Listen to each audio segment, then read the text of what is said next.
ప్రియులారా, మన ప్రభువైన యేసు క్రీస్తు నామంలో మీకు శుభోదయం. ఆయనను గూర్చి అనుదిన ఆత్మీయ ఆహారం సెప్టెంబర్ 7 ప్రభుదినం.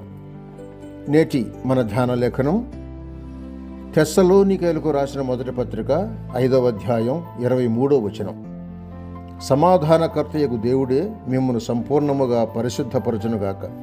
మీ ఆత్మయు జీవమును శరీరమును మన ప్రభు అయిన యేసు క్రీస్తు రాకడయందు నిందారహితముగాను సంపూర్ణముగాను ఉండునట్లు కాపాడబడును కాక. వ్యాఖ్యాన అంశం: త్రిత్వమును గూర్చిన సత్యము బయలుపరచబడి ఉన్నది. రెండవ భాగం. వ్యాఖ్యానాంశం: త్రిత్వమును గూర్చిన సత్యము బయలుపరచబడి ఉన్నది. వ్యాఖ్యానం: క్రొత్త నిబంధన గ్రంథం పవిత్ర త్రిత్వమును గూర్చిన సత్యం తెలియజేస్తున్నదని కొత్త నిబంధన శ్రద్ధగా చదివేవారికి తెలియకపోదు. మన ప్రభు అయిన యేసుక్రీస్తు బహిరంగ సేవా ప్రారంభంలోనే పవిత్ర త్రిత్వ ప్రత్యక్షతను మనం చూస్తున్నాం. ఎలాగంటే, మన ప్రభువు బాప్తిస్వం పొందినప్పుడు కుమారుడుగా ఆయన నీళ్లలో నుండి బయటికి వచ్చాడు. ఆత్మ పావురాకారంతో ఆయన మీదికి దిగి వచ్చాడు. పరలోకం నుండి తండ్రి స్వరం వినబడింది. ఈయన నా ప్రియకుమారుడు, ఈయన యందు నేను ఆనందించున్నాను అని మత్తయి సువార్త 3వ అధ్యాయం 16-17 వచనంలో చూస్తున్నాం. ఆ సువార్తలోనే ఆయన పునరుద్ధానుడైన తర్వాత ప్రభువు 11 మందికి ఆజ్ఞాపించాడు.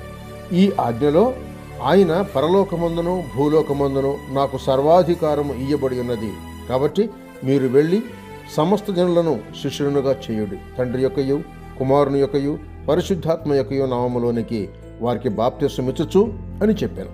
మత్తయి సువార్త 28:18-20 వచనాలు. త్రిత్వమును గూర్చి, ఏకత్వమును గూర్చి అనగా త్రిత్వములోని దివ్య పురుషుల సమైక్యతను గూర్చి క్రొత్త నిబంధన బోధను స్పష్టపరచడానికి మరి 3 వాక్యాలను సూచన చాలు. అందరికీ తెలిసి ఉన్న పౌలు యొక్క అపుస్తలత్వం ఆశీర్వచనం 2వ కొరింథీ పత్రిక 13వ అధ్యాయం 14వ వచనంలో ఉంది. ప్రభు అయిన యేసు క్రీస్తు కృపయు దేవుని ప్రేమయు పరిశుద్ధాత్మ సహవాసమును మీకందరికీ తోడయుండునుగాక, ఆమేన్ అని అప్పుసడైన పేతురు చెదరిన వారిలో చేరిన యాత్రకు రాయినప్పుడు, తండ్రి అయిన దేవుని భవిష్యత్ జ్ఞానమును బట్టి ఆత్మ వలన పరిశుద్ధత పొందిన వారై విధేయులగుటకును యేసు క్రీస్తు రక్తం వలన ప్రోక్షంబడుకును ఏర్పరచబడిన వారికి శుభమని చెప్పుచున్నాడు. మొదటి పేతురు పత్రిక 1వ అధ్యాయం 1-2 వచనాలు. యోహాను తన మొదటి పత్రికలో ఏ మానవుడును ఎప్పుడునూ దేవుని చూచి ఉండలేదు. మనం ఒకరినొకడు ప్రేమించిన యెడల దేవుడు మన యందు నిలిచి ఉండును, ఆ ప్రేమ మన యందు పరిపూర్ణమగును. దీని వలన మనము ఆయన యందు నిలిచి ఉన్నాం అని, ఆయన మన యందు ఉన్నాడని తెలుసుకొనుచున్నాం. ఏలయనగా ఆయన మనకు తన ఆత్మను అనుగ్రహించి ఉన్నాడు, మరియు తండ్రి తన కుమారుని లోకరక్షకుడుగా ఉండుటకు పంపియుండుట మేము చూచి సాక్ష్యమిచ్చుచున్నాము. యేసు దేవుని కుమారుడని ఎవడు ఒప్పుకొన్నో వానిలో దేవుడు నిలిచి ఉన్నాడు, వాడు దేవుని యందు ఉన్నాడు. ఆత్మ సత్యం గనుక సాక్ష్యమిచ్చువాడు ఆత్మయే. సాక్ష్యమిచ్చువారు 3 అనగా ఆత్మయు నీళ్లను రక్తమును, ఈ 3 ఏకీభవించి ఉన్నారు. మనం మనుషుల సాక్ష్యము అంగీకరించున్నాం కదా, దేవుని సాక్ష్యము మరీ బలమైనది. దేవుని సాక్ష్యం ఆయన తన కుమారుని గూర్చినదే. దేవుని కుమారుని యందు విశ్వాసం ఉంచువాడు తనలోనే ఈ సాక్ష్యం కలిగి ఉన్నాడు. ఆ సాక్ష్యం ఏమనగా, దేవుడు మనకు నిత్య జీవమును దయచేశాను.